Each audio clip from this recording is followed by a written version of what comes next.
എന്റെ അഭിപ്രായം. ബാക്കിയുള്ള അഭിപ്രായങ്ങൾ കൂട്ടിച്ചേർക്കുന്നു. നമുക്ക് ഹിഡൻ ആപ്ലിക്കേഷൻസ് കണ്ടെത്താൻ എന്തെങ്കിലും വഴിയുണ്ടോ? ഹിഡൻ ആപ്ലിക്കേഷൻസ് കണ്ടെത്താൻ ആന്റി മാൽവെയറുകൾ ഉണ്ട്, മാർക്കറ്റിൽ അവൈലബിൾ ആയിട്ടുണ്ട്. മാക്സിമം ആന്റിവൈറസുകൾ യൂസ് ചെയ്യാം. അവർ ഇടയ്ക്ക് സ്കാൻ ചെയ്യും. സ്കാൻ ചെയ്യുന്ന സമയത്ത് നോൺ ആയിട്ടുള്ള ചില ഇഷ്യൂസ് വളരെ അപ്ഡേറ്റ് ആയിട്ട് വരും, പെട്ടെന്ന് വരുന്നത്. അത് ചിലപ്പോൾ അതിൽ ലോഡ് ചെയ്തിട്ടുണ്ടാവില്ല അതിനെ ഡിറ്റക്ട് ചെയ്യുന്നത്. അതല്ലാതെ നമ്മുടെ പഴയ ട്രോജൻസോ ഒക്കെ ആണെങ്കിൽ അവർ ഡിറ്റക്ട് ചെയ്ത് പറഞ്ഞു വരും നമ്മുടെ ഫോണിനകത്ത് മാൽവെയർ ഉണ്ട്, അത് ഒഴിവാക്കണം എന്നുള്ള രീതിയിൽ. അതും ചെയ്യുന്ന സമയത്ത് നിങ്ങൾ ഇൻസ്റ്റാൾ ചെയ്യുന്നത് നല്ല ആന്റിവൈറസ് ആണോ അല്ലേ എന്നുള്ള ഉറപ്പ് വരുത്തണം. AVG അതല്ലെങ്കിൽ മെക്കഫെ ഇത്തരത്തിലുള്ള, ഇപ്പം മൈക്രോസോഫ്റ്റ് ആണെങ്കിൽ അവരുടെ ഡിഫൻഡർ, മൈക്രോസോഫ്റ്റ് ഡിഫൻഡർ എന്ന് പറയുന്നത് വരുന്നുണ്ട്. ആൻഡ്രോയിഡിനാണെങ്കിലും ഇപ്പം ഇൻബിൽട്ട് ആയിട്ട് ചില ആന്റിവൈറസ് അല്ലെങ്കിൽ അത്തരം ഫങ്ഷനാലിറ്റീസ് കൊടുക്കുന്നുണ്ടെങ്കിലും മറ്റ് ആന്റിവൈറസ് ഇത്തരത്തിലുള്ള ആളുകൾ യൂസ് ചെയ്യുന്നുണ്ടെങ്കിൽ അത് ഇൻസ്റ്റാൾ ചെയ്യുന്നത് നല്ലതാണ്. AVG ഫ്രീ ഒരു നല്ലൊരു കമ്പ്യൂട്ടറാണ്. കാരണം നമുക്ക് മൊബൈലിലും അതുപോലെ എല്ലാ ലാപ്ടോപ്പുകളിലും ഒരുമിച്ച് കൊളാബറേറ്റീവ് ആയിട്ട് സെക്യൂരിറ്റി കാണാൻ പറ്റുന്ന ഒരു ഇതാണ് AVGയുടെ ഫ്രീ ആയിട്ട് വരുന്നത്. ഞാൻ യൂസ് ചെയ്തിട്ട് നല്ല റിസൾട്ടാണ് കിട്ടിയിട്ടുള്ളത്.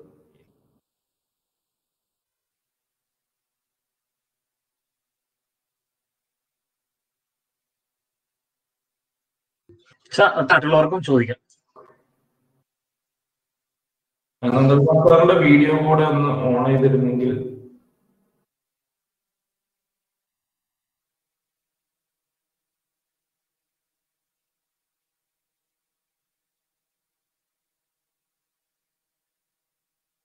ഹലോ,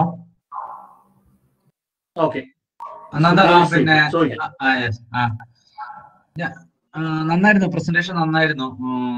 കുറെ കാര്യങ്ങൾ നമുക്ക് അറിയാൻ പറ്റി, അതായത് പ്രത്യേകിച്ചും സുരക്ഷാ നിർദ്ദേശങ്ങൾ. എന്റെ ഒരു സംശയം, ഇതില് നമ്മൾ ബസ് സ്റ്റാൻഡുകളിലും അതല്ല മാളുകളിലൊക്കെ ഷെയർ ചെയ്യുമ്പോൾ സെക്യൂരിറ്റി പ്രശ്നം ഉണ്ടെന്ന് പറഞ്ഞു പുള്ളി. പക്ഷെ നമുക്കത് എന്ത് ചെയ്യാൻ പറ്റുന്നുള്ളതിനെ കുറിച്ച് ഒന്നുകൂടി പറയാമോ? പറഞ്ഞിരുന്നോ അത്?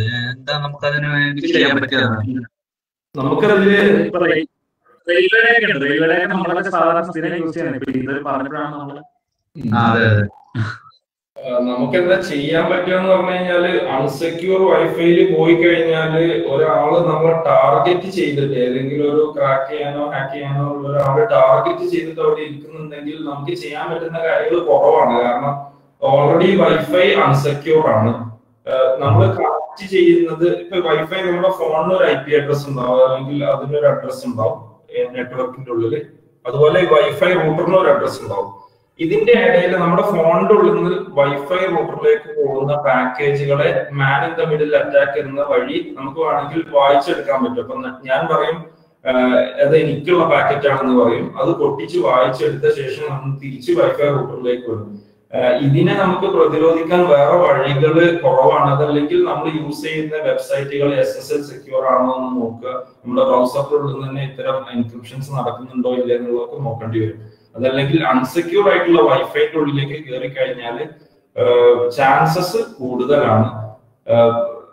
എപ്പോഴും ബ്രൗസറിൽ എന്തെങ്കിലും യൂസ് ചെയ്യുന്നുണ്ടെങ്കിൽ അത് SSL വഴി സെക്യൂർ ചെയ്തിട്ടുള്ള ബ്രൗസറുകളിലോ അതല്ലെങ്കിൽ ആ വെബ്സൈറ്റുകൾ മാത്രം യൂസ് ചെയ്യാം. എല്ലാ വെബ്സൈറ്റുകളും അത്തരം നെറ്റ്വർക്കുകളിൽ നിന്ന് യൂസ് ചെയ്യുന്നത്. ഓക്കെ. ഈ വൈഫൈ പ്രൊവൈഡ് ചെയ്യുന്നവർക്ക് എന്തെങ്കിലും ഇതിൽ ചെയ്യാൻ പറ്റുമോ ഈ സെക്യൂരിറ്റിക്ക് വേണ്ടിയിട്ട്?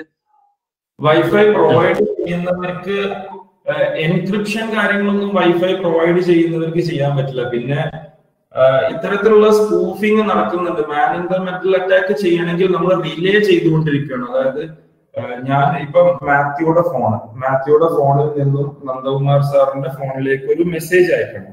അത് ഒരു വൈഫൈ അല്ലെങ്കിൽ ഒരു കണക്ഷൻ വഴിയാണ് പോകുന്നത്. അപ്പൊ ഞാനൊരു അറ്റാക്കർ ആണെങ്കിൽ ഞാൻ പറയും ഞാനാണ് നന്ദകുമാർ സാർ എന്ന് മാത്യുവിന്റെ ഫോണിലേക്ക് ഒരു റിലേ വിട്ടുകൊണ്ടേയിരിക്കും. അഡ്രസ് ഞാൻ പഠിച്ചെടുക്കും. എന്നിട്ട് ഞാൻ മാത്യുവിന്റെ ഫോണിലേക്ക് ഈ ഒരു റിലേ വിട്ടുകൊണ്ടിരിക്കും. അപ്പൊ മാത്യു വിടുന്ന എല്ലാ പാക്കറ്റുകളും എനിക്കാണ് വരിക. എനിക്ക് വന്ന ശേഷം പൊട്ടിച്ച് വായിച്ച ശേഷം ഞാൻ തിരിച്ച് അത് നന്ദകുമാർ സാറിന് വിടും. ഇത് മാത്യുവിന്റെ അടുത്ത് നിന്നാണ് വരുന്നത് എന്ന് പറഞ്ഞിട്ട്. അപ്പൊ ഈ റിലേ എപ്പോഴും നടക്കണം. ഒറിജിനൽ കണക്ഷൻ നടക്കുന്നതിന്റെ മുന്നേ ഞാൻ അത് അവിടെ സ്കൂഫ് ചെയ്തിട്ടുണ്ടാവും. ഇതൊക്കെ വേണമെങ്കിൽ കണ്ടുപിടിക്കാൻ പറ്റും. അതായത് ഇത്തരത്തിലുള്ള അൺയൂഷ്വൽ ആയിട്ടുള്ള ആക്ടിവിറ്റീസ് നടക്കുന്നുണ്ടോ ഇല്ലേ എന്നുള്ളതൊക്കെ നെറ്റ്വർക്കിന്റെ ഉള്ളിൽ നമുക്ക് നോക്കാൻ പറ്റും. അതായത് അൺസെക്യൂർഡ് നെറ്റ്വർക്കിൽ പരമാവധി കണക്ട് ചെയ്യാതിരിക്കുക. കണക്ട് ചെയ്താൽ തന്നെ വളരെ വിശ്വസിക്കാനാവുന്ന സൈറ്റുകളിലേക്ക് മാത്രം പോവുക. ഇത് രണ്ടുമാണ് ചെയ്യാൻ പറ്റുന്നതെന്ന് തോന്നുന്നു അല്ലെ? അതെ അതെ, ഡെഫിനറ്റ്ലി. ഈ പറഞ്ഞതില് രസകരമായിട്ടുള്ളൊരു അനുഭവമുണ്ട്. ഞാൻ ഒരിക്കലും ഒരു ഹോട്ടലില് ഊണ് കഴിക്കാൻ കയറിയിട്ട് ഞാൻ വൈഫൈ ഓഫ് ആയിരുന്നു. പക്ഷെ ഞാൻ എന്റെ മൊബൈൽ ഡേറ്റ ഞാൻ ഉപയോഗിച്ചു. ഞാൻ ക്യാഷ് പേയ്മെന്റ് ആണ് നടത്തിയത്. പക്ഷെ ഞാൻ പുറത്തിറങ്ങി കഴിഞ്ഞ് കഴിഞ്ഞപ്പോഴത്തേക്കും ഹോട്ടൽ വിസിറ്റ് ചെയ്ത് ഞാൻ അവരുടെ SMS കിട്ടി എനിക്ക്. അതെങ്ങനെയായിരിക്കും അവർക്ക് എന്നെ ഐഡന്റിഫൈ ചെയ്യാൻ കഴിഞ്ഞത്? ചോദ്യം കിട്ടിയിരുന്നു. ഹലോ, ലൊക്കേഷൻ ഓൺ ആയിരുന്നു. ലൊക്കേഷൻ ഓൺ ആയിരുന്നില്ല.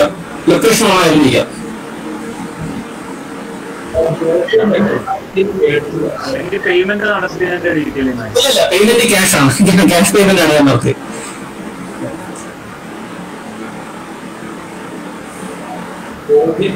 ഷജി, എന്താണ് എന്തെങ്കിലും മറുപടി ഉണ്ടോ അതില്? ഒരു സെക്കൻഡ് പോട്ടെ. ചോദ്യം കേട്ടായിരുന്നോ? റിപ്പീറ്റ് ചെയ്യണോ? എനിക്ക് ആളുകളെ മ്യൂട്ട് ചെയ്യാൻ പറ്റുന്നില്ല കേട്ടോ. ഒന്ന് നോക്കിയേക്കണേ. ഓക്കെ, മ്യൂട്ട് ചെയ്യണേ.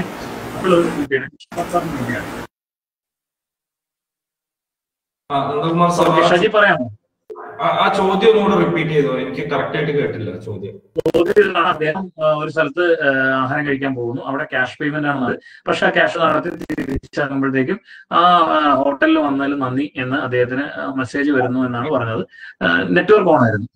ഓക്കെ, ഇതെന്താന്ന് വെച്ച് കഴിഞ്ഞാൽ നമ്മള് ഗൂഗിളിന്റെ അല്ലെങ്കിൽ ആൻഡ്രോയിഡിന്റെ ഫോൺ, നിങ്ങൾ ഗൂഗിളിന്റെ ഫോൺ ആൻഡ്രോയിഡ് ഫോൺ അല്ലേ യൂസ് ചെയ്യുന്നത്?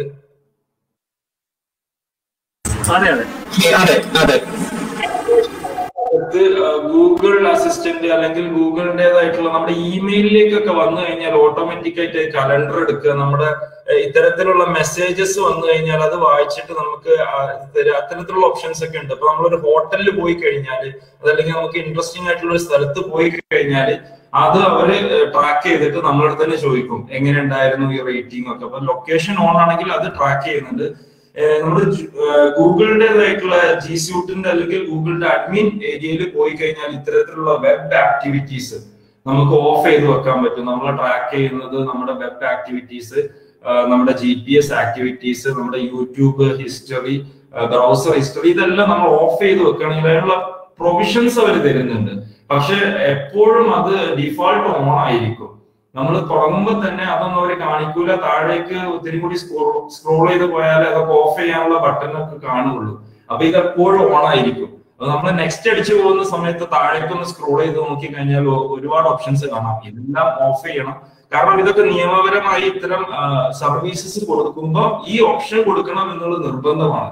ഇതൊക്കെ ഓഫ് ചെയ്യാനുള്ള ഒരു പ്രൈവസി ഒരാൾക്ക് ഉണ്ടായിരിക്കണം എന്നുള്ളത്. അതുകൊണ്ട് മാത്രമാണ് കമ്പനികൾ അത് വെക്കുന്നത്. അപ്പൊ നമ്മളത് ഓഫ് ചെയ്ത് വെക്കാനെന്ന് അവെയർ ആയി കഴിഞ്ഞാൽ ഈ പ്രോബ്ലം ഒഴിവാക്കാം. ഇതൊരു പ്രോബ്ലം ആയിട്ട് ചില സമയത്ത് നമുക്ക് ഫീൽ ചെയ്യും. നമ്മുടെ പ്രൈവസിനകത്ത് നമ്മുടെ വ്യക്തിപരമായുള്ള കാര്യങ്ങളിൽ ചില കമ്പനികൾ ഇടപെടുന്നു എന്നുള്ള രീതിയിൽ നമുക്ക് തോന്നിപ്പോകും. കാരണം അവരിത് യൂസ് ചെയ്യുന്നത് നമുക്ക് ടാർഗറ്റ് ചെയ്തിട്ട് അഡ്വർടൈസ്മെന്റ് കാണിക്കാൻ. ഇപ്പൊ സാർ ആ ഹോട്ടലിൽ പോയിട്ടുണ്ടെങ്കിൽ അവർക്ക് മനസ്സിലായി സാർ ആ ഒരു ഹോട്ടലിന്റെ ഉപഭോക്താവാണ് എന്നുള്ള രീതിയിൽ. അടുത്ത പ്രാവശ്യം ആ ഹോട്ടലിനെ കുറിച്ചുള്ള പരസ്യങ്ങൾ വരും, അവിടുത്തെ ഓഫേഴ്സ് സാറിനെ കാണിക്കും. ഇതിനൊക്കെ വേണ്ടിയിട്ടാണ് അവർ ഇത് യൂസ് ചെയ്യുന്നത്. അപ്പൊ നമ്മളത് ഓഫ് ചെയ്ത് വെക്കാം. ഗൂഗിൾ മാപ്പിലും ഇതേ കണ്ടീഷൻ തന്നെയാണ് വരുന്നത്. ഗൂഗിൾ മാപ്പ് ഉപയോഗിക്കുന്ന സ്ഥലത്തും കൺജഷൻ എന്ന് പറയുന്നത് അപ്പൊ നിലവിൽ ഉപയോഗിച്ചുകൊണ്ടിരിക്കുകയാണെങ്കിലാണ് ഗൂഗിൾ ആ കൺജഷൻ ഉള്ള കാര്യങ്ങൾ കാണിക്കുന്നത്. നമുക്ക് ഫേസ്ബുക്കിൽ നിന്നുള്ളൊരു ചോദ്യമുണ്ട്. മനോജ് കുമാർ സതീന്ദ്രൻ നായരാണ് ചോദിച്ചിരിക്കുന്നത്. കാസ്പർസ്കി ആന്റിവൈറസ് എപ്പോഴും ബാങ്ക് ട്രാൻസാക്ഷൻ ബ്ലോക്ക് ചെയ്യുന്നു. പലപ്പോഴും ഇത് ഇഗ്നോർ ചെയ്താണ് മണി ട്രാൻസാക്ഷൻ ചെയ്യുന്നത്. എന്തെങ്കിലും ഡേഞ്ചർ ഉണ്ടോ? ഒരു ആന്റിവൈറസ് ഇൻസ്റ്റാൾ ചെയ്തിട്ട് അതിനെ ഡീആക്ടിവേറ്റ് ചെയ്തുകൊണ്ട് എന്തെങ്കിലും ചെയ്യാന്ന് പറയുന്നത് നല്ലൊരു പ്രവൃത്തിയല്ല. നമുക്ക് എപ്പോഴും മറ്റ് ആന്റിവൈറസ് ഒന്ന് നോക്കുന്നത് നല്ലതാണ്. കാസ്പർസ്കി എന്തുകൊണ്ടാണ് ഇങ്ങനെ ചെയ്യുന്നത് എന്നുള്ളത് എനിക്ക് വ്യക്തമായിട്ടുള്ള ധാരണയില്ല. അതൊന്ന് സെർച്ച് ചെയ്ത് നോക്കണം. എന്നിരുന്നാലും ഇത്തരം ചില കാര്യങ്ങൾ നമ്മൾ ചെയ്യുന്ന സമയത്ത് ആന്റിവൈറസ് നമ്മളെ ബ്ലോക്ക് ചെയ്യും, നെറ്റ്വർക്കിൽ നിന്നും മറ്റു രീതിയിൽ നമ്മളെ ബ്ലോക്ക് ചെയ്യും. ആ സമയത്ത് അതിന്റെ റീസൺ എന്താണെന്ന് ഒന്ന് സെർച്ച് ചെയ്ത് നോക്കിയിട്ട് വേണം ഇത് ഡീആക്ടിവേറ്റ് ചെയ്തിട്ട് മറ്റു കാര്യങ്ങൾ ചെയ്യാൻ.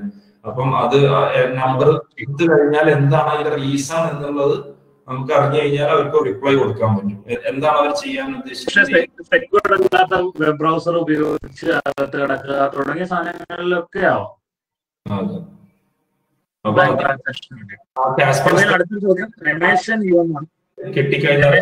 ചോദിക്കുന്ന ചോദ്യം, നമ്മുടെ മൊബൈലിലുള്ള വിവിധ ആപ്പുകളുടെ കൂടെ യോനോ, ക്രെഡിറ്റ് കാർഡ്സ് എന്നിവ ഉപയോഗിക്കുന്നത് നല്ലേ?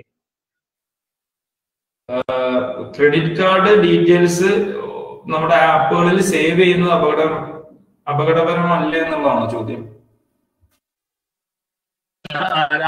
അതിനുള്ള കൂടെ മറ്റേ ആപ്പുകൾ കിടക്കുന്നത് കൊണ്ട് കാർഡ്സിന്റെ ആപ്പ് ഉണ്ട്. ഇപ്പം SBI ആണെങ്കിൽ SBI കാർഡ്സ് ആണ് ക്രെഡിറ്റ് കാർഡിന്റെ ആപ്പ് വരുന്നത്, യോനോ ആണ് മറ്റൊരു ആപ്പ് വരുന്നത്. ഈ ആപ്പുകളും മറ്റേ ആപ്പുകളും ഒക്കെ ചേർന്ന് ഒരൊറ്റ മൊബൈൽ ഫോണിൽ ഉപയോഗിക്കുന്നത് പ്രശ്നം ഉണ്ടാക്കുമെന്നാണ് ചോദിക്കുന്നത്. പ്രശ്നം ഉണ്ടാക്കുമെന്ന് വെച്ച് കഴിഞ്ഞാൽ ഒരു ആപ്പ് സ്റ്റോർ ചെയ്യുന്നത് അതിന് മാത്രം ആക്സസിബിൾ ആയിട്ടുള്ള ഒരു ഹാർഡ് ഡിസ്കിന്റെ ഒരു ഭാഗത്താണ് ഇതിന്റെ കോർ ഡാറ്റ വരുന്നത്. അതുകൊണ്ട് മറ്റ് ആപ്പുകൾക്ക് എടുക്കാൻ ബുദ്ധിമുട്ടാണ്. എന്നിരുന്നാലും നമ്മുടെ ആൻഡ്രോയിഡിനകത്ത് തന്നെ, നമ്മുടെ ആൻഡ്രോയിഡ് ഇൻസ്റ്റാൾ ചെയ്തതിനകത്ത് തന്നെ എന്തെങ്കിലും രീതിയിൽ അറ്റാക്കുകൾ നടന്നിട്ടുണ്ടെങ്കിൽ തീർച്ചയായിട്ടും എടുക്കാൻ പറ്റും. പക്ഷെ അതല്ലാത്തൊരു രീതിയിൽ നമുക്ക് ടാർഗറ്റ് ചെയ്തിട്ട് എടുക്കാൻ പാടാണ്. കാരണം അതല്ലെങ്കിൽ നമ്മൾ കോമൺ ആയിട്ട് സേവ് ചെയ്യുന്ന സ്ഥലം, ഇപ്പൊ കോണ്ടാക്ട് കോമൺ ആയിട്ടാണ് സേവ് ചെയ്യുക, ഫോട്ടോകള് മറ്റ് ഫയലുകളൊക്കെ കോമൺ ആയിട്ടാണ് സേവ് ചെയ്യുന്നത്. ഏത് ആപ്പുകൾക്കും നമുക്ക് കാണാൻ പറ്റും. അല്ല, OTP ഓട്ടോ റീഡിംഗ് എന്ന് പറയുന്ന ഒരു സാധനം വരുന്നുണ്ടല്ലോ പല സ്ഥലങ്ങളിലും. അതെ അതെ, OTP ഓട്ടോമാറ്റിക്കലി സ്റ്റോർ ചെയ്യുന്നത് ഇങ്ങനെ കോമൺ സ്ഥലത്താണ്. കാരണം അത് ആർക്കും ആക്സസ് ചെയ്യാം. SMS, ഫോട്ടോസ്, നമ്മുടെ പേഴ്സണൽ ഫയലുകളൊക്കെ ഒരു കോമൺ ആയിട്ടുള്ള ഏരിയയിലാണ്. പക്ഷെ ഒരു ആപ്പ് ഇൻസ്റ്റാൾ ചെയ്യുന്ന സമയത്ത് ആ ആപ്പിന് മാത്രം വായിക്കാവുന്ന രീതിയിൽ എൻക്രിപ്റ്റ് ചെയ്തിട്ട് സ്റ്റോർ ചെയ്യാനുള്ള ഒരു ഫെസിലിറ്റി ഉണ്ട്. മിക്കവാറും ബാങ്കിന്റെ ആപ്പുകൾ അത്തരം രീതിയിലായിരിക്കും ചെയ്യുന്നത്. അതുകൊണ്ട് തന്നെ സെക്യൂർ ആണെന്ന് പറയാം. നമ്മുടെ ഈ വാട്സ്ആപ്പ് ഒക്കെ നമ്മൾ ഇൻസ്റ്റാൾ ചെയ്യുമ്പോഴത്തേക്കും അതിൽ വരുന്ന OTP ഡയറക്റ്റ് ആയിട്ട് അതിന് ആപ്ലിക്കേഷൻ തന്നെ ആക്സസ് ചെയ്യാറുണ്ട്. അപ്പൊ ഇത്തരത്തിലുള്ള ആപ്ലിക്കേഷൻസ് നമുക്ക് അറിയാൻ പറ്റുമോ? ആൻഡ്രോയിഡ് ആപ്ലിക്കേഷൻസ് ഉണ്ടെങ്കിൽ നമുക്ക് വരുന്ന OTP അവർക്ക് ഡയറക്റ്റ് ആയിട്ട് എടുക്കാൻ പറ്റില്ലേ?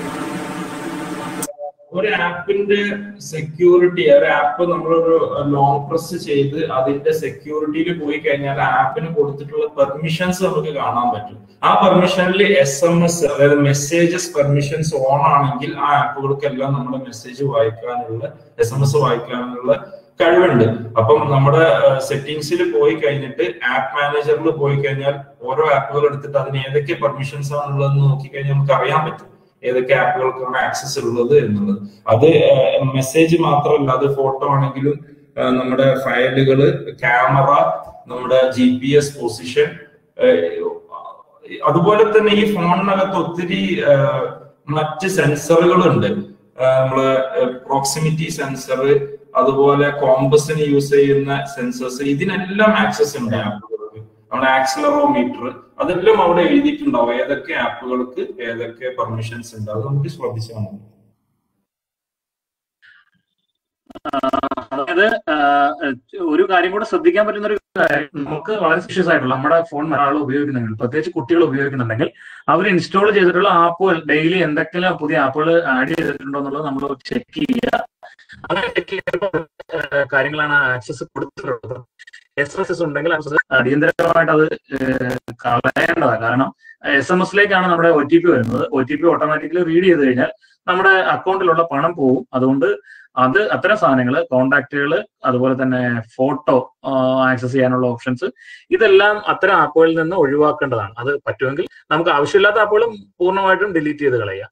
ഇനി അത്തരത്തിൽ ആരെങ്കിലും ഉപയോഗിക്കുന്നുണ്ടെങ്കിൽ അതിന് കൊടുത്തിരിക്കുന്ന ആക്സസ് മാനേജറിൽ ചെന്നിട്ട് അത് ഒഴിവാക്കാനായിട്ട് ശ്രമിക്കുക. മൂന്നാമത്തത് നേരത്തെ പറഞ്ഞ പോലെ തന്നെ നമ്മുടെ OTP മൊബൈലും അതുപോലെ തന്നെ നമ്മുടെ കാർഡ്, യോനോ തുടങ്ങിയിട്ടുള്ള സംവിധാനങ്ങളെല്ലാം വരുന്ന മൊബൈലുകൾ സെപ്പറേറ്റ് ആയിട്ട് സൂക്ഷിച്ചാൽ തെറ്റില്ല.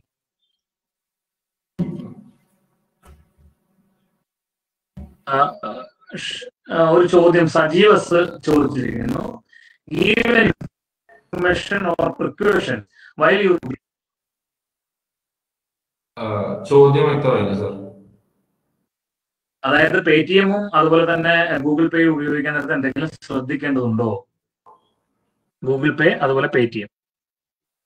ഗൂഗിൾ പേ, പേടിഎം ഏത് ആപ്പ് യൂസ് ചെയ്യുകയാണെങ്കിലും ശ്രദ്ധിക്കേണ്ട ചില കാര്യങ്ങൾ തന്നെയാണ് പറഞ്ഞത്.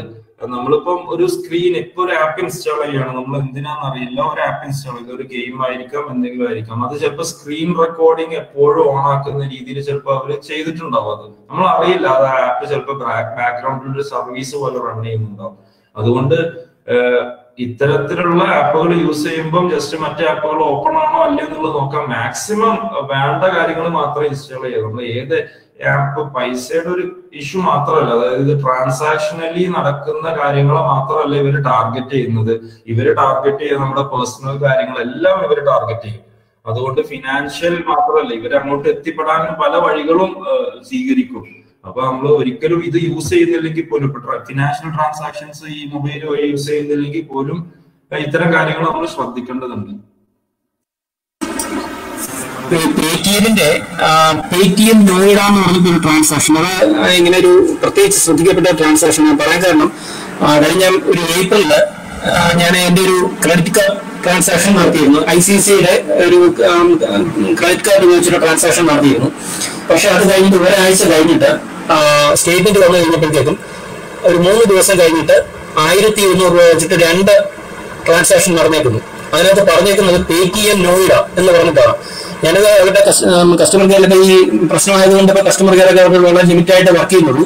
അവർക്ക് മെസ്സേജ് ചെയ്തു, മെയിൽ ചെയ്തു, പക്ഷേ ആ ഒരു മറുപടി ട്രേസ് ചെയ്യാൻ പറ്റുന്നില്ല. ഇതങ്ങനെയാണ് പോയതെന്നുള്ളത്. പക്ഷെ അതിനകത്ത് എഴുതിയിരിക്കുന്നത് പേടിഎം നോയിഡ എന്നാണ്. പേടിഎം ആപ്ലിക്കേഷൻ ഞാൻ ഇൻസ്റ്റാൾ ചെയ്തിട്ടുണ്ട്. പക്ഷെ ഞാൻ മൊബൈലിൽ നല്ല ഉപയോഗിച്ചത്, ലാപ്ടോപ്പിൽ നിന്നാണ് ഞാനത് ഒരു പർച്ചേസ് ആമസോണിൽ പർച്ചേസ് നടത്താൻ വേണ്ടിയാണ് കാർഡ് ഉപയോഗിച്ചത്. പക്ഷെ അത് കഴിഞ്ഞിട്ട് 3 days കഴിഞ്ഞിട്ടാണ് ഒരേ ദിവസം 2 ട്രാൻസാക്ഷൻസ് 1200 രൂപ വെച്ചിട്ട് 2 പോയി. സ്റ്റേറ്റ്മെന്റ് വന്നപ്പോൾ പേടിഎം നോയിഡ എന്ന് എഴുതിയിട്ടുണ്ട്. പേടിഎംകാർക്ക് ഐഡന്റിഫൈ ചെയ്യാൻ പറ്റുന്നില്ല, ICICIക്കും ഐഡന്റിഫൈ ചെയ്യാൻ പറ്റുന്നില്ല. അപ്പൊ ഇത്തരത്തിലുള്ള എന്തെങ്കിലും ശ്രദ്ധപ്പെട്ടിട്ടുണ്ടോ? ഞാൻ കേട്ടിട്ടുണ്ടോ ഇങ്ങനെ ഒരു ഇഷ്യൂനെ കുറിച്ച്?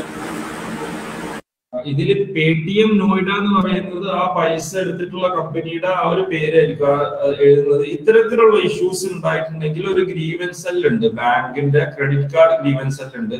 അവിടെ നമ്മൾ കംപ്ലൈന്റ് ചെയ്ത് കഴിഞ്ഞാൽ ആക്ച്വലി ഒരു 40-45 days കൊണ്ട് അവരത് തിരിച്ച് ക്രെഡിറ്റ് ചെയ്യേണ്ടതാണ്. കാരണം എന്താണെന്ന് വെച്ച് കഴിഞ്ഞാൽ നമ്മുടെ കാർഡിൽ നിന്ന് പൈസ എടുക്കാനുള്ള അധികാരം ബാങ്കിനുള്ള പോലെ തന്നെ നമ്മുടെ കാർഡിലേക്ക് റീഎംബേഴ്സ് ചെയ്യാനുള്ള അധികാരം ബാങ്കിനുണ്ട്. അപ്പൊ ഗ്രീവൻസ് സെല്ലിലൂടെ നമ്മൾ ഇങ്ങനെ ഒരു അനുഭവം ഉണ്ടായിട്ടുണ്ട്, ഇത് നമുക്ക് തിരിച്ചു വരും. ഇനി അത് പേടിഎം നോയിഡ അത് പറയാണ്, അതല്ല അത് തിരിച്ചു കൊടുക്കേണ്ടതല്ല, അത് അവർക്ക് അവകാശപ്പെട്ട കറക്റ്റ് ആയിട്ടുള്ള ട്രാൻസാക്ഷൻ ആണെങ്കിൽ അവർ ആ സമയത്ത് അതിന് കേസിന് പോകും, അവർക്ക് പ്രൂവ് ചെയ്തിട്ട് എടുക്കാം. ബാങ്ക് എപ്പോഴും പ്രിഫർ ചെയ്യുക കസ്റ്റമറിന്റെ ഭാഗം തന്നെയാണ്, നമ്മുടെ ഭാഗത്താണ് ശരിക്ക് ബാങ്ക് നിൽക്കേണ്ടത്. ഇതിനുള്ള ടേംസ് ആൻഡ് അഗ്രിമെന്റ്സ് അവർ എഴുതിയിട്ടാണ് പേടിഎം അല്ലെങ്കിൽ മറ്റു ആളുകൾക്ക് ഈ ക്രെഡിറ്റ് കാർഡിൽ നിന്ന് വലിക്കാനുള്ള കൊടുക്കുന്നത്, പെർമിഷൻ കൊടുക്കുന്നത്. അതുകൊണ്ട് ശരിക്കും ഗ്രീവൻസ് സെല്ലിൽ ക്രെഡിറ്റ് കാർഡ് സെല്ലിൽ പോയി കഴിഞ്ഞാൽ 45 days കൊണ്ട് അത് അവരെ അന്വേഷിച്ച് ആ പൈസ തിരിച്ചു തരണം. എന്നിട്ട് വീണ്ടും അതിൽ ഇഷ്യൂസ് ഉണ്ടെങ്കിൽ പേടിഎം വീണ്ടും അത് തിരിച്ചു ചോദിച്ചിട്ട് അവർക്ക് പ്രൂവ് ചെയ്യേണ്ടി വരും എന്താണ് ഇതിന്റെ സത്യം എന്നുള്ളത്. അപ്പം അതൊന്ന് ട്രൈ ചെയ്ത് നോക്കണം. ഞാൻ ചെയ്തിട്ടുണ്ടായിരുന്നു ഇങ്ങനെ ഒരു അനുഭവമുള്ള സമയത്ത്. അവർ തിരിച്ചു തന്നിട്ടുണ്ട് ആ പൈസ. കുറച്ച് സമയം എടുക്കും, പിന്നീട് മറ്റവര് ക്ലെയിം ചെയ്യാൻ പോകില്ല, കാരണം അതിന് അവരുടെ അടുത്തും മതിയായ പ്രൂഫുകൾ ഉണ്ടാവില്ല. ഓക്കെ, അടുത്തൊരു ചോദ്യം വിമൽ PV ചോദിച്ചിരിക്കുന്നു. Kindly suggest an open source drawing tool application for Windows. വിൻഡോസിൽ ഉപയോഗിക്കാനാണ്, ഡ്രോയിങ് ടൂൾ വേണം, ഓപ്പൺ സോഴ്സ് ആയിരിക്കണം. ഡ്രോയിങ് ടൂൾ എന്ന് പറയുമ്പോൾ നമ്മൾ പെയിന്റിനൊക്കെ ഒരു ആൾട്ടർനേറ്റീവ് ആണ് ചോദിക്കുന്നതെങ്കിൽ നമ്മൾ ജിംബ് എന്ന് പറയുന്ന ഒരു സോഫ്റ്റ്വെയർ ഉണ്ട്, GIMP. അത് GNU ലൈസൻസിൽ വരുന്ന ഇമേജ് മാനിപ്പുലേഷനും പ്രോസസ്സിംഗ് ആണ്. അതിന്റെ ഫുൾ ഫോം എന്താണെന്നുള്ളതൊന്ന് നെറ്റിൽ അടിച്ചു നോക്കണം. ജിംബ് എന്ന് പറയുന്ന സോഫ്റ്റ്വെയർ ആണ് സാധാരണ ഞാനും ഇവിടെ യൂസ് ചെയ്യുന്ന ഈ ഫോട്ടോഷോപ്പിന് പകരമായിട്ട് GNU ഇമേജ് മാനിപ്പുലേഷൻ പ്രോഗ്രാം, അത് ജിംബ് എന്ന് പറയുന്ന നല്ല സോഫ്റ്റ്വെയർ ആണ്. ഡൗൺലോഡ് ചെയ്ത് കഴിഞ്ഞാൽ 60-100 MB താഴെ ഉള്ളെന്ന് തോന്നുന്നു ഡൗൺലോഡ്. വിമൽ ചോദിച്ചത് ഇലക്ട്രിക്കൽ ഡയഗ്രാം എന്നാണ് പറയുന്നത്. ഇലക്ട്രിക്കൽ ഡ്രോയിങ് ടൂൾ ആയിരിക്കും ഉദ്ദേശിച്ചിരിക്കുന്നത്, അങ്ങനെ പറയുന്നു. മാത്യുവിൽ എന്തെങ്കിലും ഓട്ടോകാഡ്, പക്ഷെ അത് പ്രൊപ്രൈറ്ററി. ഒന്ന് സെർച്ച് ചെയ്ത് നോക്കിയ ശേഷം ഇലക്ട്രിക്കൽ ഓട്ടോകാഡിന് പകരമായിട്ട് യൂസ് ചെയ്യുന്നുണ്ട്. ഓക്കെ, അതൊന്ന് സെർച്ച് ചെയ്ത് നോക്കിയിട്ട് പറയാം. എടുക്കാം നമുക്ക്.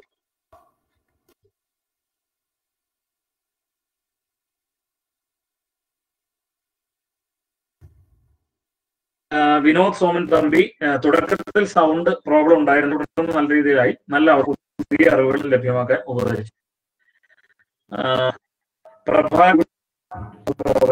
Informative presentation, Vijay highly informative തുടങ്ങി നല്ല ഒട്ടനവധി ഫീഡ്ബാക്കുകളും ഈ പ്രോഗ്രാം സംബന്ധിച്ച് കിട്ടും.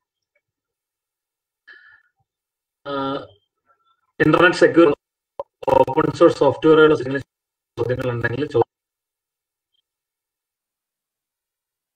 ഇപ്പൊ വന്നിട്ടുള്ള ഒരു ചോദ്യത്തിന് ഞാൻ സിമ്പിൾ ആയിട്ടൊന്ന് ഗൂഗിളിൽ സെർച്ച് ചെയ്തേ ഉള്ളൂ. ഓട്ടോകാഡിനായിട്ടുള്ള ഫ്രീ ആൾട്ടർനേറ്റീവ്സ് എന്തൊക്കെയാണ് എന്നുള്ളത്.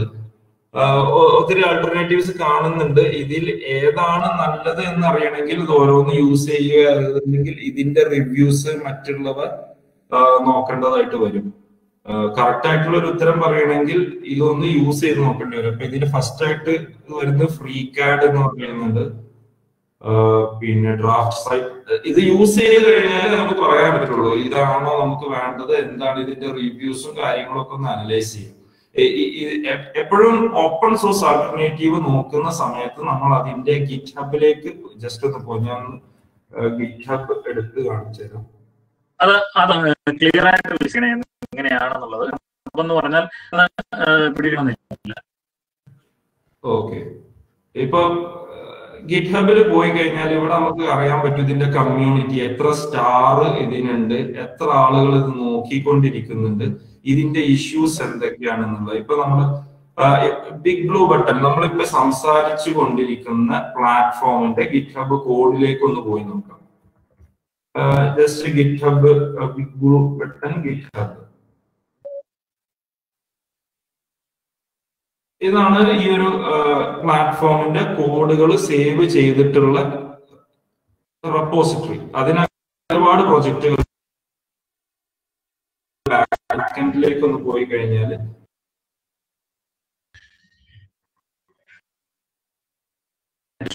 വരുന്നുണ്ട്.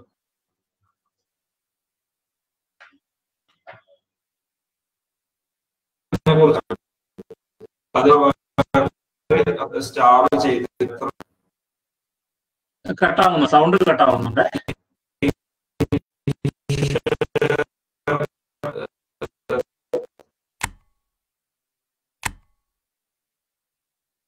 ഷജി കേൾക്കുന്നുണ്ടോ?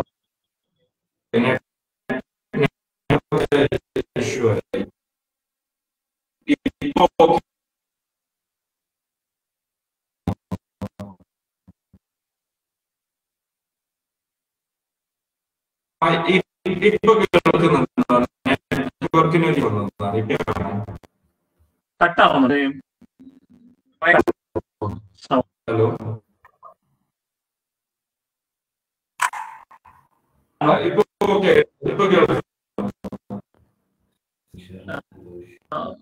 കേൾക്കാൻ കൂടെ എനിക്ക് കട്ടാവുന്നതായിട്ടാണ്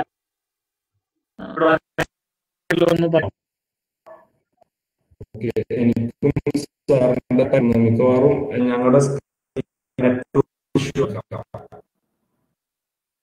ഇപ്പൊ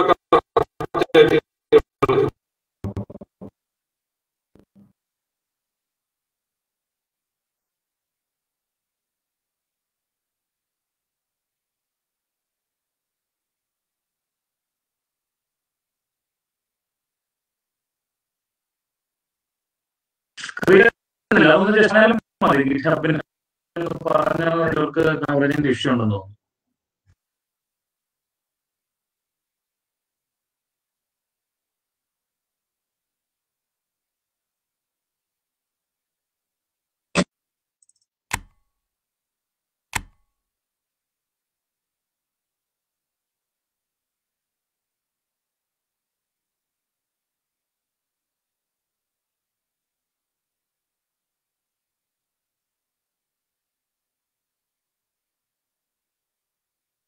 മറ്റൊരു ചോദ്യം, if games and payments what are the preventive measures are weaken? സാധാരണഗതിയിൽ ആപ്പുകൾ ഇപ്പോ അല്ലെങ്കിൽ പോലെയോ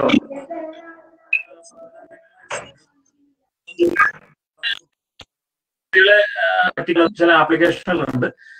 അത്തരം ആപ്ലിക്കേഷനുകൾ വന്നാൽ നേരത്തെ പറഞ്ഞ പോലെ തന്നെ ഈ നമ്മുടെ ഡേറ്റ ആയിട്ടുള്ള പ്രിവെൻഷനുകളെല്ലാം അതിന്റെ ആപ്ലിക്കേഷൻ മാനേജ്മെന്റിൽ ചെന്നതാണ് എന്റെ അഭിപ്രായം. കൂടുതൽ കൂട്ടിച്ചേർക്കും.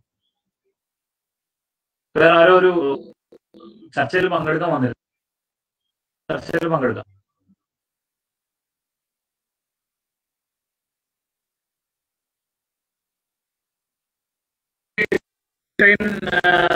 പറയുന്നു Zakir Hussain, good program, informative. Madhu Pillur, presentation very good. Baji, informative and interesting presentation. നല്ല ഫീഡ്ബാക്കുകൾ കിട്ടുന്നുണ്ട്. ഷജി, കേൾക്കാൻ സാധിക്കുന്നുണ്ടോ? അവർക്ക് എന്തോ ടെക്നിക്കൽ ഇഷ്യൂ വന്നിട്ടുണ്ട്. ചർച്ചയിൽ ചോദ്യം ചോദിക്കാനുള്ളവർക്ക് ചോദിക്കാം. അതിനുശേഷം അവർ വരുന്ന മുറയ്ക്ക് അവർ Rajappan P K, informative and good. Thank you. Hello sir, ഇപ്പൊ കേൾക്കുന്നുണ്ടോ? ഹലോ, കേൾക്കാം കേൾക്കാം, ക്ലിയർ ആണ്. നെറ്റ്വർക്കിന്റെ ഇഷ്യൂ ആണ് സർ, ഇടയ്ക്ക് നെറ്റ്.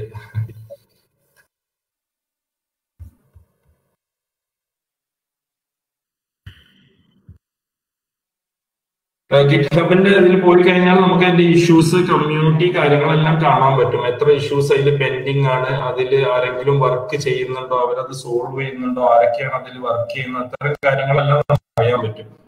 അത് അപ്ഡേറ്റഡ് ആയിരിക്കും എന്നുള്ളതാണ്. ഏതെങ്കിലും ഒരു ഓപ്പൺ സോഴ്സ് ആൾട്ടർനേറ്റീവ് നിങ്ങൾ യൂസ് ചെയ്യുന്നുണ്ടെങ്കിൽ എപ്പോഴും ശ്രദ്ധിക്കുക, അതിൽ ആക്റ്റീവ് കമ്മ്യൂണിറ്റി ഇപ്പോഴും വർക്ക് ചെയ്യുന്നുണ്ട്, ഇപ്പോഴും അവർ അപ്ഡേറ്റ്സ് ഇറക്കുന്നുണ്ട് എന്നുള്ള രീതിയിൽ. ഒരു 6 മാസം ഇങ്ങോട്ടെങ്കിലും ഒരു അപ്ഡേറ്റ് ഇറങ്ങിയിരിക്കണം. അതല്ലെങ്കിൽ 3 മാസം 4 മാസം കഴിയുമ്പോഴും എപ്പോഴും സോഫ്റ്റ്വെയർസ് പുതിയതാകണം. അപ്പൊ സെക്യൂരിറ്റി ഇഷ്യൂസ് ഉണ്ടാവാനുള്ള ചാൻസസ് ഉണ്ട്. അപ്ഡേറ്റഡ് വേർഷൻസ് ആയിരിക്കണം യൂസ് ചെയ്യുന്നത്. ഒരു ചോദ്യം, ഡിസ്ട്രോസിനെ സംബന്ധിച്ച കാര്യങ്ങളൊന്ന് ഒത്തിരി ഡിസ്ട്രോസ് ഓഫർ സാധിക്കുന്നത്, അല്ലെങ്കിൽ ഓരോ കാര്യങ്ങൾക്ക് ഓഫീസ്, വീട്ടിലെ കാര്യങ്ങള് തുടങ്ങി പറയാൻ സാധിക്കുന്നതായിരിക്കും. IT സെൽ വരുന്നുണ്ട്. അങ്ങനെ ഒത്തിരി പേര് അതിന്റെ ഉബുണ്ടുവിന്റെ തന്നെ പുതിയ വരുന്നു. ആവശ്യങ്ങൾക്ക് പ്രയോജനപ്രദം എന്ന് പറഞ്ഞാൽ നല്ലതായിരിക്കും. ഓപ്പറേറ്റിംഗ് സിസ്റ്റങ്ങളിൽ നമുക്ക് ആൾട്ടർനേറ്റീവുകളിൽ ലിനക്സ് ബേസ്ഡ് ഹോം യൂസിന് ഏറ്റവും കൂടുതൽ യൂസ് ചെയ്യാൻ പറ്റിയത്. അതിൽ ഉബുണ്ടു തന്നെയാണ് മെച്ചപ്പെട്ട് നിൽക്കുന്നത്. അതായത് നമ്മൾ വിൻഡോസ് എപ്പോഴും യൂസ് ചെയ്ത് നമുക്ക് പരിചയമായതുകൊണ്ട് അവരതിന്റെ യൂസർ ഇന്റർഫേസ് ഈ ഒരു വിൻഡോസിന്റെ സമാനമായ രീതിയിൽ ചെയ്തിട്ടുണ്ട്. അതുകൊണ്ട് നമുക്കത് എളുപ്പമാണ് പെട്ടെന്ന് യൂസ് ചെയ്യാൻ. പിന്നെ മറ്റ് മിന്റ്, ലിനക്സ്, അതുപോലെ പിന്നെ റെഡ് ഹാറ്റ്, നമ്മൾ സെർവറുകൾക്കൊക്കെ ആണെങ്കിൽ സെന്റോസ് അല്ലെങ്കിൽ ഡെബിയൻ വേർഷൻ യൂസ് ചെയ്യാം. ഒത്തിരി അതില് നെറ്റ്വർക്ക് റിലേറ്റഡ് ഒഫൻസീവ് സെക്യൂരിറ്റി ഒക്കെ നോക്കുന്ന ആളുകൾക്ക് പണ്ട് ബാക്ക് ട്രാക്ക് എന്ന് പറയുന്ന ഒരു ലിനക്സ് ഉണ്ടായിരുന്നു. ഇപ്പൊ കാലി എന്നാണ് വിളിക്കുന്നത്. അത് കാലി യൂസ് ചെയ്യാം. ഒരുപാട് ഓപ്ഷൻസ് ഉണ്ട്. നമ്മുടെ ടേസ്റ്റ് ഏതാണ്, നമ്മുടെ പർപ്പസ് എന്താണെന്ന് നോക്കിയിട്ട് നമുക്ക് തിരഞ്ഞെടുക്കാൻ പറ്റും.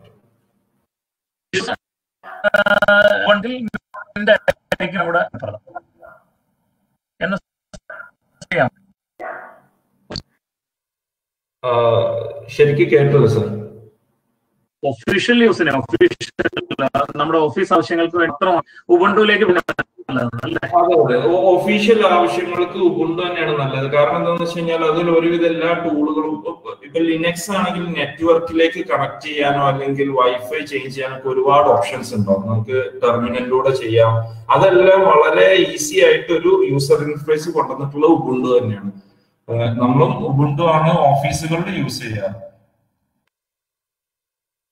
ഓക്കെ, വാട്ട് ഇസ് VPN എന്ന് ശ്രീജിത്ത് ആർ ചോദിക്കുന്നത്. VPN എന്താണ്? വിർച്വൽ പ്രൈവറ്റ് നെറ്റ്വർക്കിനെ സംബന്ധിച്ചിട്ടാണ് ചോദിക്കുന്നത്. VPN എന്താണെന്നുള്ളത് ഒന്ന് വിശദമാക്കാമോ? VPN എന്ന് പറയുന്നത് നമ്മൾ സാധാരണ ഒരു ഇന്റർനെറ്റ് എന്ന് പറയുന്നത് ഇന്റർ കണക്റ്റഡ് ആയിട്ടുള്ള കുറെ സിസ്റ്റംസ് ആണ് ആക്ച്വലി ഇന്റർനെറ്റ്. അപ്പൊ നമ്മൾ കയറുന്ന ഇന്റർനെറ്റ് ശരിക്കും നമുക്ക് നമ്മുടെ കൺട്രോൾ അല്ല, അത് മറ്റുള്ള ആളുകളുടെ നെറ്റ്വർക്ക് വഴിയൊക്കെ പോകും. അപ്പൊ അവർക്ക് അതിൽ ഫയർവാളോ ബ്ലോക്കിങ്ങോ കാര്യങ്ങളൊക്കെ ചെയ്യാൻ പറ്റും. അപ്പൊ VPN ഇടുകയാണെങ്കിൽ ഒരു വിർച്വൽ പ്രൈവറ്റ് നെറ്റ്വർക്ക്, സംഭവം ഇന്റർനെറ്റ് തന്നെയാണ്, പക്ഷെ അതിനകത്ത് ഒരു ചെറിയൊരു നെറ്റ്വർക്ക് നമ്മൾ ക്രിയേറ്റ് ചെയ്യണം, നമ്മുടെ ഒരു പ്രൈവറ്റ് നെറ്റ്വർക്ക് പോലെ. അതിനകത്തേക്ക് പെട്ടെന്ന് ഒരാൾക്ക് കയറാനോ ഒന്നും പറ്റില്ല, അവർക്ക് അവിടെ റൂളുകളോ മറ്റ് ഫയർവാൾ റൂളുകളോ ഒന്നും ഇടാൻ പറ്റില്ല. അതുകൊണ്ട് തന്നെ നമുക്ക് ആ ബ്ലോക്ക് ചെയ്തിട്ടുള്ള വെബ്സൈറ്റ്സ് ഒക്കെ യൂസ് ചെയ്യാൻ VPN യൂസ് ചെയ്യാറുണ്ട്. അത് എപ്പോഴും റൂൾസ് ആൻഡ് റെഗുലേഷൻസ് നോക്കണം നമ്മൾ VPN യൂസ്. അതുപോലെ തന്നെ VPN ഹാക്കേഴ്സ് അവര് ഹോസ്റ്റ് ചെയ്യുന്ന VPN-ൽ കയറി കഴിഞ്ഞാൽ നമ്മുടെ എല്ലാ ഡീറ്റെയിൽസും അവർക്ക് കിട്ടും. അപ്പൊ നമ്മൾ വളരെ ശ്രദ്ധിക്കണം. VPN ഇൻസ്റ്റാൾ ചെയ്യുന്ന സമയത്ത് ഗൂഗിളിലൊക്കെ കാണുന്ന പോലെ എല്ലാ VPNസും, ഗൂഗിൾ പ്ലേയിലുള്ള എല്ലാ VPNസും ഇൻസ്റ്റാൾ ചെയ്യരുത്. VPN എപ്പോഴും സെക്യൂർ ആയിട്ട് ഒഫീഷ്യൽ യൂസിനൊക്കെ നമ്മൾ ക്രിയേറ്റ് ചെയ്യുന്നതുണ്ടെങ്കിൽ യൂസ് ചെയ്യാം. ജനറൽ ആയിട്ട് കൊടുക്കുന്ന VPNs, നമുക്ക് ഏത് ഫ്രീ ആയിട്ട് യൂസ് ചെയ്യുന്ന VPN എന്ന് പറഞ്ഞു കഴിഞ്ഞാൽ അവർക്ക് നമ്മുടെ ഡാറ്റകൾ കാണാനുള്ള സാധ്യതകൾ കൂടുതലാണ്. കാരണം അവരുടെ VPN ആണ് നമ്മൾ യൂസ് ചെയ്യുന്നത്. നമ്മുടെ ഓഫീസ് പർപ്പസിന് നമുക്കൊരു VPN വേണമെങ്കിൽ ക്രിയേറ്റ് ചെയ്യാം. ഒരു information regarding mobile internet security is highly informative. Thank you പറയുന്നു. അതുപോലെ ഒരു ചോദ്യം, ഓപ്പൺ സോഴ്സ് സോഫ്റ്റ്വെയർ ആയിട്ട് which can stop meetings എന്നാണ് ചോദിക്കുന്നത്. അതിന്റെ ഉത്തരവാണ് നമ്മളിപ്പോ ഉപയോഗിച്ചു കൊണ്ടിരിക്കുന്ന ബിഗ് ബ്ലൂ ബട്ടൺ എന്ന് പറയുന്ന ഇത് തന്നെയാണ് അതിന്റെ ഒരു ആൾട്ടർനേറ്റീവ്. ഇതിന്റെ ഒക്കെ ഒരു ഇതെന്താന്ന് വെച്ചാൽ നമുക്ക് ഫ്രീ അല്ല. ഫ്രീ ആവണമെങ്കിൽ ഇതാരെങ്കിലും ഹോസ്റ്റ് ചെയ്യണം. ഇപ്പൊ നമ്മളിപ്പോ KCBയുടെ ആവശ്യത്തിന് ഓഫീസേഴ്സ് അസോസിയേഷന് KCBയുടെ സ്വന്തമായിട്ടുള്ള ഒരു പ്ലാറ്റ്ഫോം വേണമെങ്കിൽ ഈ സോഫ്റ്റ്വെയർ ബിഗ് ബ്ലൂ ബട്ടൺ ഇത്തരത്തിലുള്ള സോഫ്റ്റ്വെയർ എടുത്ത ശേഷം നമ്മുടെ സെർവറുകളിൽ നമ്മൾ ഹോസ്റ്റ് ചെയ്യണം. അങ്ങനെ ആരെങ്കിലും ഒക്കെ ഫ്രീ ആയിട്ട് തരുന്നെങ്കിൽ അത് ഫ്രീ ആയിട്ട് യൂസ് ചെയ്യാം. അതല്ലെങ്കിൽ സോഫ്റ്റ്വെയർ മാത്രമാണ് നമുക്ക് ഫ്രീ ആയിട്ട് കിട്ടുക. ഇതിനൊരു ആൾട്ടർനേറ്റീവ് ഇത് തന്നെയാണ്, പക്ഷെ അത് ആരെങ്കിലും പൈസ മുടക്കി ഹോസ്റ്റ് ചെയ്യണം. അങ്ങനെയാണെങ്കിൽ നമുക്കത് യൂസ് ചെയ്യാം.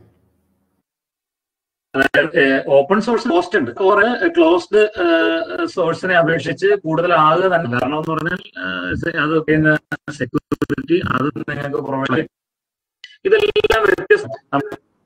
ഇപ്പൊ സൂം നമുക്ക് സൂം ഉള്ളത്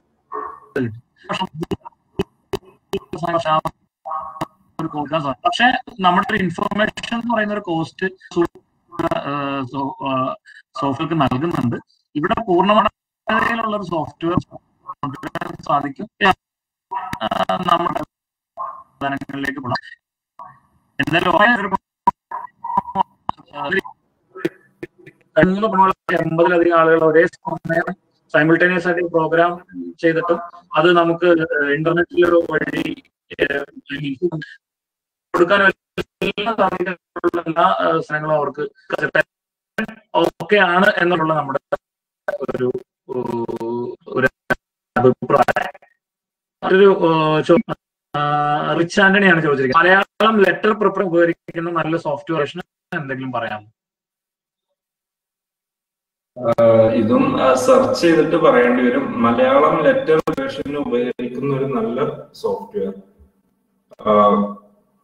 ഇത്തരം ടെംപ്ലേറ്റുകളാണോ ഉദ്ദേശിക്കുന്നത്? അതായത് നമ്മളിപ്പോ ഒരു ഗൂഗിൾ ഡോക്കിലോ അല്ലെങ്കിൽ വെച്ചിട്ട് നമുക്ക് വേണമെങ്കിൽ ടെംപ്ലേറ്റ്സ് മലയാളം ഇതിന്റെ ടെംപ്ലേറ്റ്സ്, പക്ഷെ കീബോർഡും കാര്യങ്ങളൊക്കെ നമ്മൾ മലയാളത്തിൽ തന്നെ അടിക്കേണ്ടി വരും. ഇതും വേണമെങ്കിൽ ഒന്ന് സെർച്ച് ചെയ്തിട്ട് ഉത്തരം പറയാം.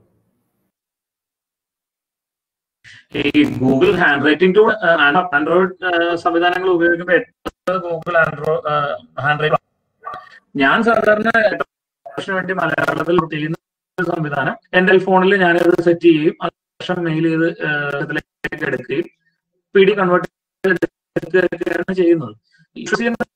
സംവിധാനം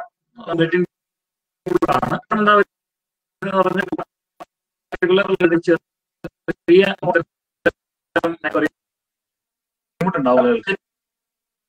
പഴയ കിടക്കാനായിട്ട് ആകെ ചെയ്യേണ്ടതെന്ന് പറയുന്നത് ആൻഡ്രോയിഡ് സംവിധാനമുള്ള ഏതെങ്കിലും ഉപയോഗിച്ചുകൊണ്ട് കൺവേർട്ട് ചെയ്തെടുക്കാൻ, അല്ലെങ്കിൽ പിന്നെ നേരത്തെ പറഞ്ഞ പോലെ ഏതെങ്കിലും ഒരു ഓപ്പൺസ് ഉള്ള ഏതെങ്കിലും ഒരു കീ വെച്ച് മുന്നോട്ട് പോകാൻ പറ്റുള്ളൂ. അത് പഠിക്കണം. അതിന്റെ കീ സ്ട്രോക്കുകൾ എവിടെയൊക്കെയാണ് കീകൾ കിടക്കുന്നത് പഠിച്ച് തന്നെ മുന്നോട്ട് സാധിക്കും.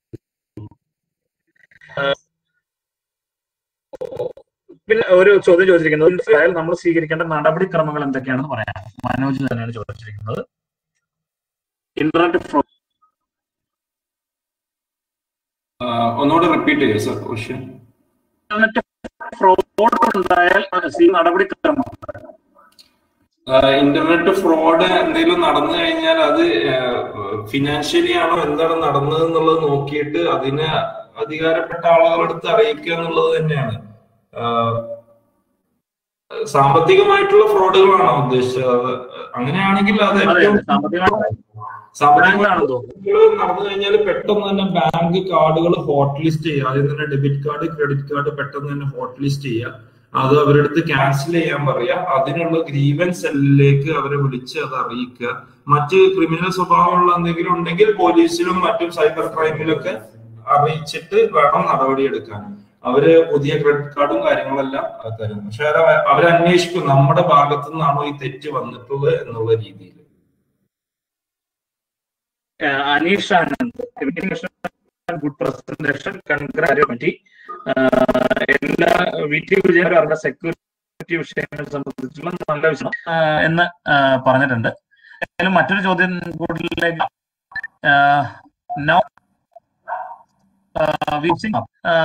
for meeting, is there an issue regarding Google Meet and Zoom? Which one?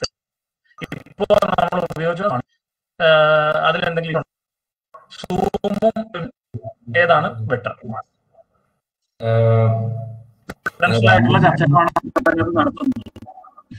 രണ്ട് കമ്പനികൾ അങ്ങനെ കമ്പയർ ചെയ്ത് പറയാൻ പറ്റില്ല. ആദ്യത്തില് സൂമിന് യൂസ് ചെയ്തിരുന്ന ചില കമ്പനികൾക്ക് ഇഷ്യൂസ് വന്നിരുന്നു, ഹാക്കിങ്ങും മറ്റു ഇഷ്യൂസ് ഒക്കെ വന്നിരുന്നു. അതെ, ചില കമ്പനികൾ വന്നിട്ടുണ്ടായിരുന്നു. അതിനുശേഷം അവർ അപ്ഡേറ്റുകളൊക്കെ ഇറക്കിയിട്ടുണ്ട്. പിന്നീട് അത്തരം ഇഷ്യൂകൾ പറഞ്ഞു കേട്ടിട്ടില്ല. ഗൂഗിൾ മീറ്റ് ആദ്യം മുതലേ അത്തരം പ്രോബ്ലംസ് ഒന്നും കേട്ടിട്ടില്ല. അപ്പൊ ഏതാണ് നല്ലത് എന്ന ചോദ്യത്തിന് അങ്ങനെ വ്യക്തമായ ഒരു ഉത്തരവില്ല. നമുക്ക് നല്ലത് എപ്പോഴും ഓപ്പൺ സോഴ്സ് യൂസ് ചെയ്യുക എന്നുള്ളത് തന്നെയാണ്.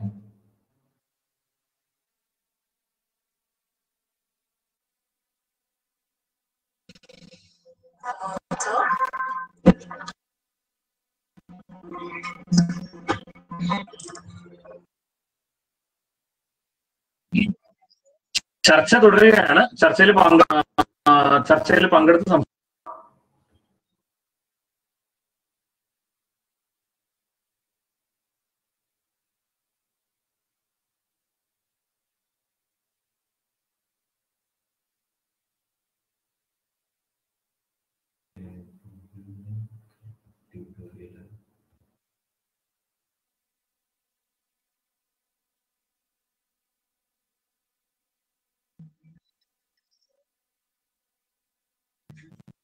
നമ്മളിപ്പോ പറഞ്ഞ വിഷയങ്ങളുമായി ബന്ധപ്പെട്ടിട്ട് ഇന്റർനെറ്റിൽ ഒരുപാട് ട്യൂട്ടോറിയൽസും ഡോക്യുമെന്റേഷൻസും PDF ഒക്കെ കിട്ടും. അപ്പം അത് ഈ മീറ്റിങ്ങിന് ശേഷം അതിന്റെ ചില ലിങ്കുകൾ നമ്മൾ പ്രൊവൈഡ് ചെയ്യാം. മെയിനായിട്ട് ഗൂഗിളിന്റെ G Suiteന്റേത്, അതുപോലെ ചില ഓപ്പൺ സോഴ്സ് ഇപ്പൊ ചോദിച്ചിട്ടുള്ള ചില ചോദ്യങ്ങൾ ഉൾപ്പെട്ടുള്ള ഫേസ്ബുക്കിലൂടെ തന്നെ കമന്റുകളും മറ്റുമായിട്ട് അതിന്റെ ചില ഡാറ്റ ഷീറ്റുകളും അതുപോലെ അതിന്റെ ട്യൂട്ടോറിയൽസും നമുക്ക് പ്രൊവൈഡ് ചെയ്യാം. ഓക്കെ, നിങ്ങളുടെ കമ്പനിയെ കുറിച്ച് ഒരു ചെറിയ ഇൻട്രൊഡക്ഷൻ കൊടുക്കാൻ സാധിക്കുമെങ്കിൽ നല്ലത്. 2 മിനിറ്റ്. നമുക്കിനി അവശേഷിക്കുന്ന 5 മിനിറ്റ് ആണ്. ഓക്കെ, ആദ്യം തന്നെ ഈ ഒരു അവസരം നമുക്ക് തന്നതിന് ഒത്തിരി നന്ദി പറയാണ് KCB ഓഫീസേഴ്സ് അസോസിയേഷനോട്. ഈ ഒരു ആശയം നമ്മുടെ ഒരു പ്ലാറ്റ്ഫോമിൽ തന്നെ നമുക്ക് ഇത്തരത്തിലുള്ള വെബിനാറുകൾ ചെയ്ത് അത് ലൈവ് സ്ട്രീം ചെയ്യണം എന്നുള്ള ആശയം നമ്മൾ പങ്കുവെച്ചപ്പോഴും നമ്മളെ ഒത്തിരി സപ്പോർട്ട് ചെയ്തിട്ടുള്ള ആളുകളുണ്ട്. അവരടുത്ത് നന്ദി പറയാണ്. ഇത് ആദ്യമായി KCBക്ക് ഇങ്ങനൊരു ആശയം ഉണ്ടെങ്കിലും നമ്മൾ പെട്ടെന്ന് കറക്റ്റ് സമയത്താണ് നമ്മൾ പരിചയപ്പെടുന്നതും അതുപോലെ ഈ ഒരു പ്ലാറ്റ്ഫോമുമായി നമ്മൾ മുന്നോട്ട് വരുന്നതും. അത് നമുക്ക് ഒരുപാട് ഉപകരിച്ചിട്ടുണ്ട്. ഞങ്ങളുടെ കമ്പനി എന്ന് പറയുന്നത് ഒരു കൂട്ടായ്മയാണ്. ഓപ്പൺ സോഴ്സ് സോഫ്റ്റ്വെയർസ് എങ്ങനെ ആളുകളിലേക്ക് എത്തിക്കാൻ പറ്റും, ബില്ലിംഗ് ആണെങ്കിലും അതല്ലെങ്കിൽ ആളുകളുടെ ദൈനംദിന ജീവിതത്തിൽ അവർക്ക് എങ്ങനെ ഇതിനെ യൂസ് ചെയ്യാൻ പറ്റും എന്നുള്ളത് നോക്കിയിട്ട് അത് ഹോസ്റ്റ് ചെയ്ത് അത് ചെറിയ ചാർജുകളിൽ നമ്മൾ പ്രൊവൈഡ് ചെയ്യുന്നുണ്ട്. അതല്ലെങ്കിൽ നമ്മളൊരു കൺസൾട്ടന്റ് ആയിട്ട് പ്രവർത്തിച്ചിട്ട് നിങ്ങളുടെ ഓർഗനൈസേഷനിൽ നിങ്ങളുടെ ബിസിനസ് ആവട്ടെ, അതല്ലെങ്കിൽ നിങ്ങളുടെ ഇത്തരത്തിലുള്ള ഓർഗനൈസേഷൻ ആവട്ടെ, ഗവൺമെന്റ് NGOs ആവട്ടെ, അവർക്കൊക്കെ വേണ്ടിയിട്ട് നമ്മൾ ഹോസ്റ്റ് ചെയ്ത് കൊടുക്കും. അവിടെ പോയിട്ട് അവരുടെ സെർവറുകളിൽ ഇത്തരം ആപ്ലിക്കേഷൻസ് ഹോസ്റ്റ് ചെയ്ത് കൊടുക്കുന്നുണ്ട്. അതിനും നമുക്ക് നല്ല റെസ്പോൺസ് ആണ് ഇപ്പം ജനങ്ങളിൽ നിന്ന് കണ്ടുവരുന്നത്. ആളുകളിലെല്ലാം ഈ ഒരു അവയർനെസ് വന്നിട്ടുണ്ട്. അപ്പൊ അതിന്റെ ഭാഗമാവാൻ പറ്റുമെന്ന് പറയുന്നത് തന്നെ ഒരു വലിയ കാര്യമാണ്. ഓക്കെ, എന്തായാലും ഇന്നത്തെ പ്രോഗ്രാമില് വിശദമായിട്ട് തന്നെ കാര്യങ്ങൾ നമുക്ക് കുറെ കാര്യങ്ങൾ പറയാൻ സാധിച്ചിട്ടുണ്ട്. പ്രത്യേകിച്ച് ഇന്റർനെറ്റ് സെക്യൂരിറ്റി സംബന്ധിച്ചിട്ട് പറഞ്ഞ കാര്യങ്ങളാണ് ഏറ്റവും കൂടുതൽ ആളുകൾക്ക് ഇഷ്ടപ്പെട്ടിരിക്കുന്നത്. അതിന് തൊട്ട് മുമ്പ് പറഞ്ഞിട്ടുള്ള കാര്യങ്ങൾ ഒന്ന് G Suite സംബന്ധിച്ചാണ്. G Suite സംബന്ധിച്ച് എങ്ങനെ കൊളാബറേറ്റീവായിട്ട് ഉപയോഗിക്കാവുന്ന ഒരു ടൂളാണ് എന്ന് ഒന്ന് പരിചയപ്പെടുത്തി പോകാൻ മാത്രമേ നമുക്ക് ഇന്നത്തെ ഈ സമയക്രമത്തിനകത്ത് നിന്ന് ചെയ്യാൻ സാധിച്ചിട്ടുള്ളൂ. എന്തായാലും അതിന് പകരമുള്ള ഒരു ഓൾട്ടർനേറ്റീവ് എന്നുള്ള രീതിയിൽ നമ്മുടെ നെക്സ്റ്റ് ക്ലൗഡ് അതുപോലെ തന്നെ കൊളാബോറ രണ്ട് ഓപ്പൺ സോഴ്സ് സംവിധാനങ്ങളെ കുറിച്ചും വളരെ വ്യക്തമായിട്ട് ഇങ്ങനെ ഒന്ന് പറഞ്ഞു പോയിട്ടുണ്ട്. എന്തായാലും ഇത് രണ്ടും നിങ്ങൾക്ക് എല്ലാവരും ഇന്റർനെറ്റ് യുഗത്തിലാണ് ഇപ്പോൾ ഉള്ളത്. ഒന്ന് ഗൂഗിൾ ചെയ്ത് നോക്കുക, അല്ലെങ്കിൽ നിങ്ങൾ ഇതെന്താണ് ഇത് സംവിധാനം എന്നുള്ളതൊന്ന് പരിശോധിച്ച് നോക്കുക. വളരെ എളുപ്പത്തിൽ തന്നെ ഇത്തരം കാര്യങ്ങൾ ഉപയോഗിച്ച് നോക്കാൻ സാധിക്കും. പലപ്പോഴും ഇത് ഉപയോഗിക്കുന്നതിനുള്ള ഒരു പ്രശ്നം നമ്മുടെ ഒരു നാച്ചുറൽ ആയിട്ടുള്ള ഇൻഹിബിഷൻസ് ആണ്. അതിനെ മറികടന്നു കഴിഞ്ഞാൽ നമുക്ക് ഇതെല്ലാം ഉപയോഗിക്കാൻ സാധിക്കും. വളരെ എളുപ്പത്തിൽ തന്നെ ചെയ്യാൻ പറ്റുന്ന രീതിയിലാണ് എല്ലാ കാര്യങ്ങളും ഉപയോഗിക്കുന്നത്. നമ്മളത് ഒന്ന് എക്സ്പ്ലോയിറ്റ് ചെയ്തെടുക്കുക എന്നുള്ളത് മാത്രമാണ് നമ്മൾ ചെയ്യേണ്ടത്. ഈ യുഗത്തിൽ താമസിക്കുന്ന അല്ലെ ജീവിക്കുന്ന ആളുകൾ എന്നുള്ള നിലയ്ക്ക് ഇതെല്ലാം ഉപയോഗിച്ച് നോക്കുക. ഒന്നും സംഭവിക്കാൻ പോകുന്നില്ല എന്നുള്ള ഒരു വിശ്വാസത്തോടു കൂടി തന്നെ അത് ഉപയോഗിച്ച് നോക്കിക്കൊണ്ടുപോവുക എന്നുള്ളതാണ് ഇത് സംബന്ധിച്ച് കരിയർ ഡെവലപ്മെന്റ് കമ്മിറ്റിയുടെ ഭാഗമായിട്ട് പറയാനുള്ളത്. മറ്റൊന്ന്, ഏകദേശം 2000-ലധികം ആളുകൾ ഇന്ന് ലൈവ് പ്രോഗ്രാം അതായത് ഈ KCB ഓഫീസ് അസോസിയേഷന്റെ പ്രോഗ്രാം കാണേണ്ടതായിട്ടുണ്ട്. അതുപോലെ തന്നെ ഏറെക്കുറെ 50-ലധികം ആളുകൾ നമ്മുടെ ഈ പ്ലാറ്റ്ഫോമിൽ വന്നിട്ടുണ്ട്. ഇവിടെ വിശദീകരിച്ച ഷജി അതുപോലെ തന്നെ മാത്യു KCB ഓഫീസ് അസോസിയേഷന്റെ പേരിലുള്ള നന്ദി. അതോടൊപ്പം ഇത് വീക്ഷിച്ച മുഴുവൻ ആളുകൾക്കും KCB ഓഫീസേഴ്സ് അസോസിയേഷന് വേണ്ടി ഊഷ്മളമായ അഭിവാദ്യം ചെയ്തുകൊണ്ട് ഈ പ്രോഗ്രാം തൽക്കാലം ഇതൊരു തുടർ പഠനത്തിന്റെ ഭാഗം കൂടിയാണ്. ഇത്തരം ഓപ്പൺ സോഴ്സ് സോഫ്റ്റ്വെയറുകളെ കുറിച്ചുള്ള പഠനമല്ല. വീണ്ടും ഇത്തരം പ്ലാറ്റ്ഫോമുകളും ഇത്തരം ഓപ്പൺ സോഴ്സ് സോഫ്റ്റ്വെയറുകളെ സ്നേഹിക്കുന്ന ആളുകളെയും ചേർത്തുകൊണ്ട് ചർച്ചകളും പ്രോഗ്രാമുകളും സംഘടിപ്പിക്കാൻ സാധിക്കുമെന്ന വിശ്വാസത്തോടു കൂടി ഇന്നത്തെ ഈ പ്രോഗ്രാം ഏകദേശം 2 മണിക്കൂറോളമായി കഴിഞ്ഞ 2 മണിക്കൂറോളമായിട്ട് ഈ പ്രോഗ്രാം കണ്ടിന്യൂ ചെയ്യാണ്.